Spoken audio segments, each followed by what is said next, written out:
Relative Knowledge and Daily Dose of Knowledge. Ako nga pala si Dinka Kimora. At ako naman si Juliana May Kimora. Halina tuklasin ang bagong. Disiplina at pagpapahalaga ng mga Pilipino.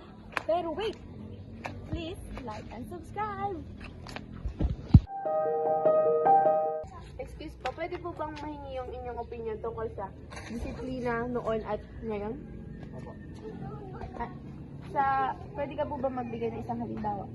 Yung mga bagay na ginagamit ng pampalipas oras ngayon at noon. Halimbawa, yung mga bagay ng ginagamit pampalipas oras ngayon at noon.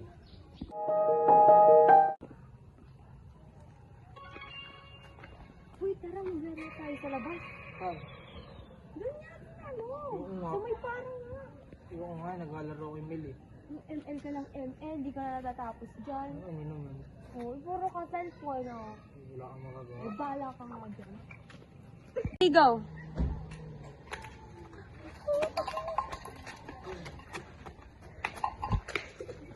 Go. Sa tingin mo, ano merong ugali ang mga Pilipino ngayon at noon? Magpwede ka ba mabigyan ng halimbawa? Pagkawalang bahala ng mga kulubing may kapansanan na nasa kalsada, nanghihingi ng pera, pagkain at kanin natin na ang iba nakakatatanda na nahihirapan ng tumawid sa pedestrian lanes.